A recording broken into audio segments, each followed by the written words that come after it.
Where is all this leading? What does this have to do with us? Well, these questions can only be answered by knowing what the Bible says about our future. You see, Bible prophecy is their roadmap, except they are trying to fool everyone into accepting the mark. Destroying souls is their purpose.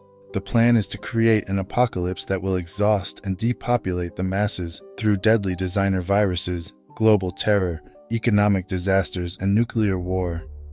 The only way to achieve eternal world peace, he will explain, is to put an end to the 5 causes of war. Secretly, he knows there is only one main cause of wars, the wars caused by his royal ancestors who plan, provoke, financed, and profited from them. He will sell his peace plan by telling the world that border wars will only end by creating a world without borders. Religious wars will only end by creating one world religion of interfaiths. Economic wars will only end by creating a cashless, debt-free society. Rivalry wars between rulers will only end by creating one world ruler. The tools used for war, from handguns to nuclear bombs, will be eliminated, and one world army will be created which will guarantee world peace. How will this eternal peace plan be accomplished? Through the United Nations, which is the brainchild of the Committee of 300 ruling families. The UN is their vehicle for world government and is located on 18 acres of prime Manhattan land, donated by the most visible of the ruling families, the Rockefellers. The UN is a closed organization with no public records or open meetings. US taxpayers have already invested $2 trillion in this world authority, although most of the people working for the UN are genuinely working for peace. The UN is a godless organization controlled by the Committee of 300.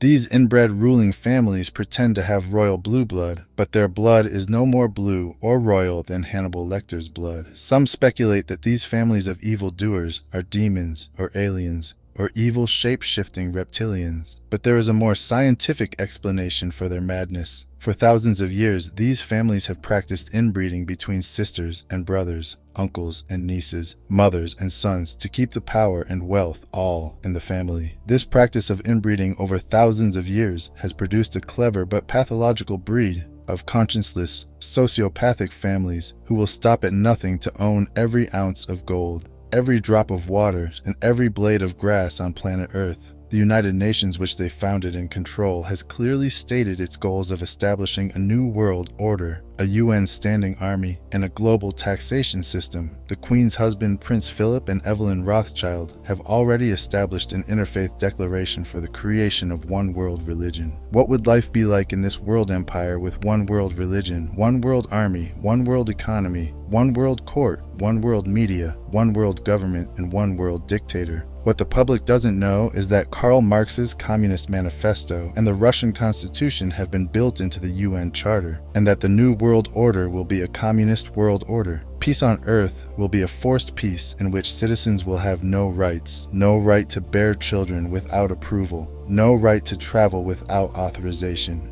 no right to own private property, no right to privacy, no right to bear arms, no right to protest, no right to receive an inheritance, no right to choose an education or a job or even a place of residence, and worst of all, no right to live. The right to live will be based on an individual's rating of usefulness to the royal elite.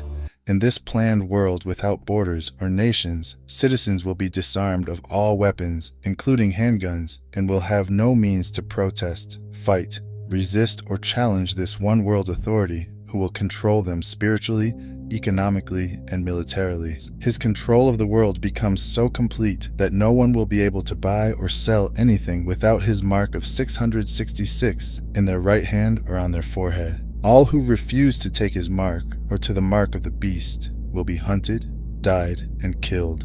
We will force all people to take a mark, called the mark of the beast, without which no man will be able to buy or sell. This will probably be linked to a global, cashless economy, which will be introduced in the wake of some economic calamity. This is not out of the realm of possibility within the very next few years. A strong government, then, will be able to control every person on the base of the earth, because when we spend money, they'll know where we spend it. When we receive money, they'll know when we receive it. Every purchase we make is going to be recorded. Cash is gone.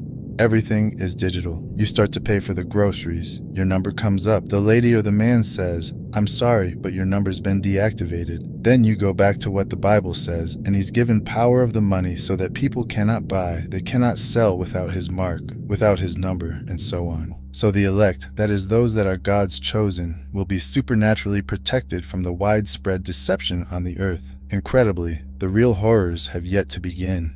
Catastrophic earthquakes and unprecedented natural disasters follow. Although people know these judgments are occurring because of their rebellion against God, they refuse to repent and instead cling even tighter to their false leaders for help. There will be earthquakes, volcanic eruptions, tidal waves, natural disasters of every sort, which will produce great devastation throughout the earth. In addition to nuclear warfare and all the horrors that go along with it, there will be plagues, famines, diseases.